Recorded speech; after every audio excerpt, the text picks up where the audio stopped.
Kyle Beats on the track.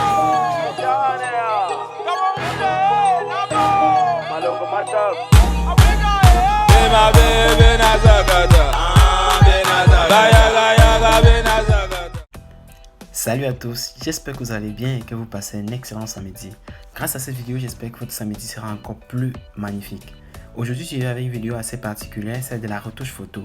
Vous savez que c'est quelque chose qui prend de l'ampleur en ce 21e siècle, la retouche photo et vidéo. Donc je viens avec cette petite vidéo pour vous donner quelques astuces qui vous permettront d'avoir des photos très présentables sur les réseaux. Donc suivez cette vidéo pour apprendre davantage sur la retouche photo et vidéo.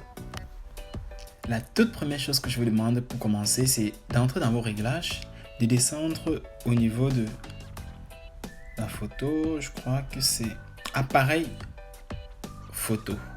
Vous entrez sur appareil photo. L'idéal, c'est d'être sûr que vos réglages sont optimales pour pouvoir réaliser des bonnes photos ou des belles vidéos. Donc, je vais entrer dans format. Je vais prendre haute efficacité. Donc, si vous n'avez pas coché haute efficacité, cochez haute efficacité. Après cela, vous entrez sur l'enregistrement, enregistrer une vidéo, c'est-à-dire lorsque vous allez prendre des vidéos, moi j'ai choisi 4K à 30 IPS, donc image par seconde.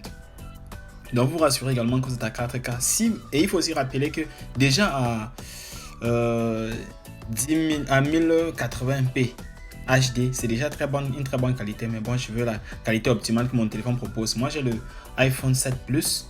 Et j'ai la possibilité d'arriver à 4K. Je crois peut-être le iPhone 6 peut également arriver à 4K. Donc l'idéal c'est de prendre la meilleure qualité.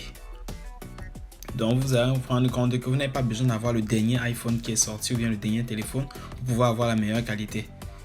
Au niveau de l'enregistrement en ralenti, moi j'ai pris la dernière qualité, c'est-à-dire 1080p HD. Après, lorsque vous entrez sur conserver les réglages, moi j'ai décoché mode de l'appareil photo, filtre. Pas besoin de dire que vous allez garder le même réglage pour la photo d'hier à aujourd'hui, parce que le lieu va changer, l'éclairage va changer, donc c'est pas automatique que vous aurez la même qualité. Donc vous décochez. Lorsque vous entrez sur scanner les codes QR, moi j'ai coché. Si c'est pas coché, rassurez-vous que c'est coché. Si vous détectez un code barre, le téléphone va automatiquement scanner ce code barre. Lorsque vous avez activé scan code barre, au niveau des grilles, j'ai enlevé, conserver l'original. Oui, c'est coché si c'est pas fait. Lorsque vous avez fait ces réglages, vous êtes, si on peut dire, vous avez la meilleure arme pour réaliser vos photos. Donc je peux maintenant sortir. Je vous montre rapidement quelques photos. Je vais travailler sur une photo à luminosité très mauvaise, une photo à une luminosité assez bonne, en plein air, et une courte vidéo où je peux vous montrer comment est-ce qu'on peut travailler la vidéo en fait. Donc comment j'ai fait pour obtenir ce résultat, si je peux dire ça comme ça. Donc pour commencer, nous allons aller sur la première photo qui est faite avec une très mauvaise luminosité. Comment est-ce que je m'y prends pour pouvoir rectifier le tir, si je peux dire ça comme ça. Vous entrez ici en dessous, vous voyez ces trois cercles ici là. Donc ici, vous avez le choix des filtres. C'est-à-dire, soit vous le gardez original, soit vous partez sur intense. Ça prononce un peu les différentes couleurs. Comment ils disent peut-être intense, c'est-à-dire que le jaune est bien plus jaune, le noir est bien plus sombre, le blanc ainsi de suite. Lorsque moi je suis à basse luminosité, le filtre que j'utilise c'est intense.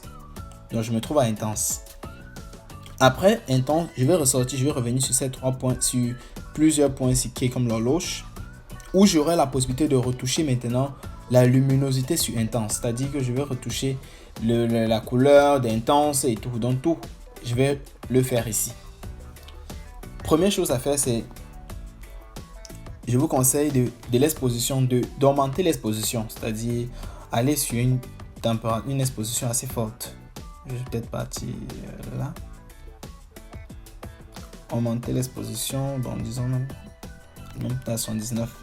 Vous voyez que on commence déjà à percevoir mon visage. C'est très important.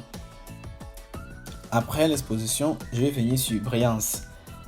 Côté brillant, je vais également un peu augmenter le côté brillant. Peut-être, disons, là ça pourra aller. Ok.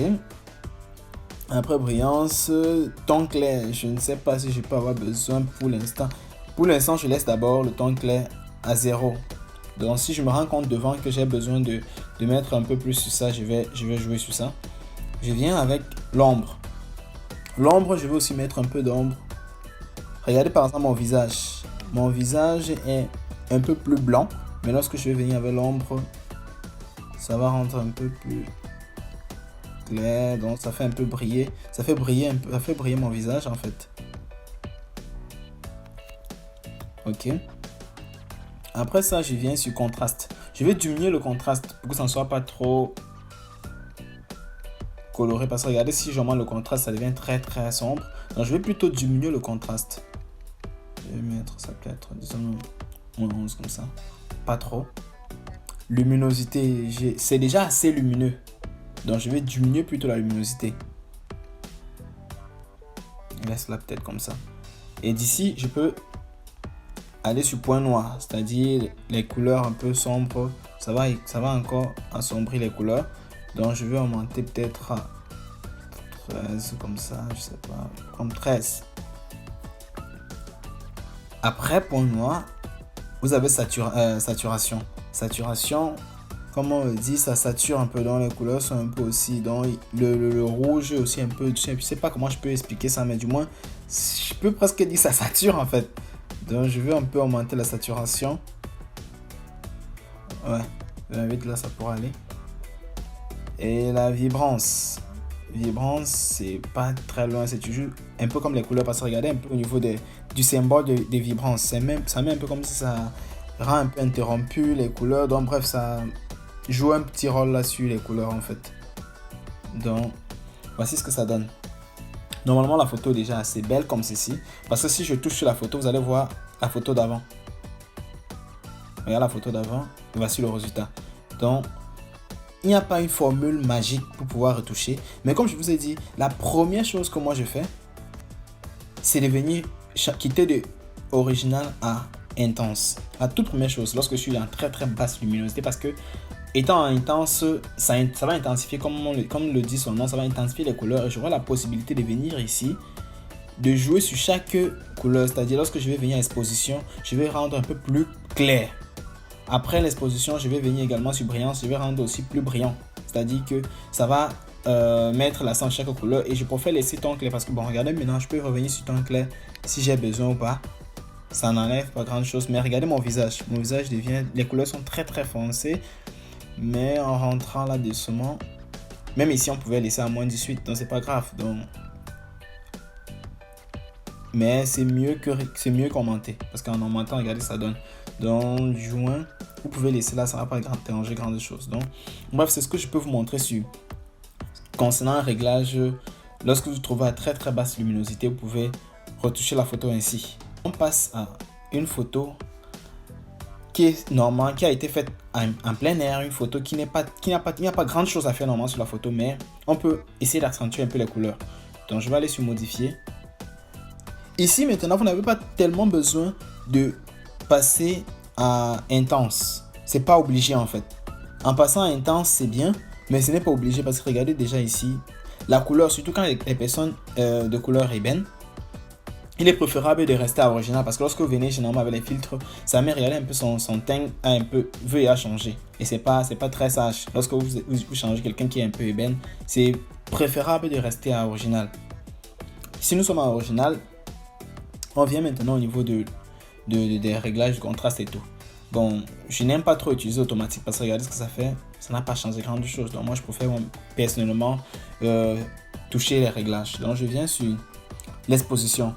Ici je ne veux pas trop augmenter l'exposition, parce que c'est déjà en plein air. Donc je vais juste un peu jouer sur l'exposition. Je vais peut-être 26 là, 25, 26 ouais. Après exposition, brillance, je vais aussi juste un peu augmenter le côté brillant. Donc disons là, ça pourra aller. Ton clair. Ici maintenant en plein air, j'aime bien ressortir les couleurs qui sont à l'extérieur, parce que lorsque vous êtes en pleine ombre, lorsque vous êtes en pleine obscurité, je ne conseille pas trop de miser sur le ton clair. Vous laissez le ton clair, vous pouvez mettre plus tard. Mais lorsque vous êtes en plein air, vous pouvez augmenter un peu le ton clair. Donc je mets un peu peut-être là. Regardez par exemple comme ça bouge. Regardez. Le t-shirt par exemple. Donc voici. Donc je vais augmenter le ton clair. Je vais laisser là peut-être. Ouais, comme ceci. Ombre. Je vais également augmenter l'ombre. Ici nous trouvons une luminosité. Une photo qui a été prise avec une bonne luminosité. Donc j'augmente un peu l'ombre également. Contraste. Je vais diminuer également le contraste. Par le contraste, regardez comment ça fait sur les photos. Donc, la plupart des fois, vous allez soit mettre un tout petit contraste, soit diminuer le contraste. Donc ici, je vais diminuer le contraste. Je laisse là peut-être comme ceci. La luminosité, je vais augmenter un peu la luminosité. C'est vrai que ça paraît assez amusant d'avoir une photo assez éclairée. J'ai dit augmenter la luminosité. Regardez ce que ça va faire à la photo. J'ai dit pour les personnes ébènes, c'est plus préférable. Quand j'augmente, le teint se voit plus. Sans toutefois augmenter les filtres. Donc on ne voit pas que j'ai mis une coloration sur le teint. Non, le teint reste pareil, mais on voit une certaine luminosité que je suis en train d'apporter à la photo en fait. Donc je vais un peu augmenter jusqu'à là pour la luminosité. Après ceci, point noir, je vais, comme c'est une personne ébène, c'est plus préférable d'accentuer le teint, le côté noir en fait. Donc je vais légèrement un peu augmenter le côté noir. Voilà ça. Après, je vais venir au niveau de la saturation. Je vais beaucoup saturer. En plein air, c'est préférable de beaucoup saturer. Et je vais augmenter la saturation. Je vais saturer ici. 44. Voilà le teint qui vient un peu plus. Et là, maintenant, au niveau de la vibrance, je vais également augmenter. Pas trop, mais je vais quand même augmenter. Voilà ce que ça donne. Maintenant, la température. Je n'ai pas besoin à tout prix d'augmenter une température, mais je vais vous montrer un peu ce que ça donne. Température, voilà ce que la température donne. Vous pouvez augmenter comme vous pouvez. Regardez par exemple, quand je diminue, ça fait un peu un côté bleu. Quand j'augmente, ça met un peu le côté ébène et tout. Donc ça dépend de vos goûts.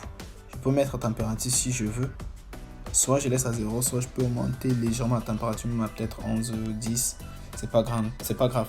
Donc je vous montre un peu. Ça c'est ce que je viens de réaliser. Et voici la photo de base. Quand je touche là-dessus, vous voyez la photo de base. Donc c'est vraiment différent de la photo de base. Alors que c'était déjà prise en plein air, mais il y a la possibilité de retoucher la photo et obtenir un véritable résultat. Donc c'est un peu ce que je peux vous montrer. Vous pouvez juste rentrer chaque étape. Donc j'ai dit première des choses, sur une photo ébène, de préférence utiliser le filtre original et non intense. Parce que voilà ce que intense donne, ça met un peu trop de couleur. Alors que lorsque c'est original, c'est plus intéressant.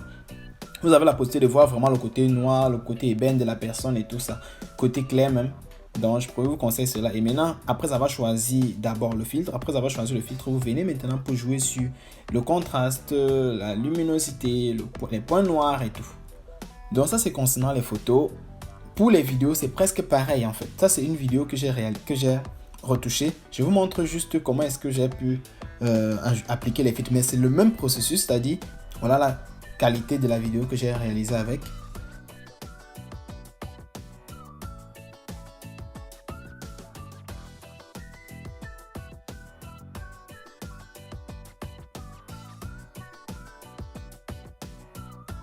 Voici ce que ça donne. Maintenant. Tu es nouveau sur la chaîne. Merci. Alors que voici la vidéo originale. Donc c'est aussi applicable même sur les vidéos et tout. Donc il y a juste 2-3 petites astuces qu'il faudrait savoir. C'est-à-dire comment est-ce que je m'y prends lorsque la vidéo a été faite en plein air avec une assez bonne luminosité déjà. Il est préférable soit de rester, si c'est des personnes ébènes. C'est vraiment délicat de retoucher les personnes ébènes. Pourquoi? Parce que ça a tendance à changer la couleur même du teint. Donc il est préférable donc d'être très pointu au niveau des réglages et tout lorsque vous voulez retoucher une personne ébène. C'est ce que je voulais vous montrer dans cette vidéo. J'espère que la vidéo vous a intéressé. Si vous avez aimé, n'hésitez surtout pas à mettre un pouce bleu que vous avez aimé et surtout de partager la vidéo parce que je suis persuadé que la vidéo va plaire plus d'une personne. Et si vous avez des préoccupations, n'hésitez également pas à mettre cela en commentaire et je vais vous répondre. À samedi prochain pour une nouvelle vidéo.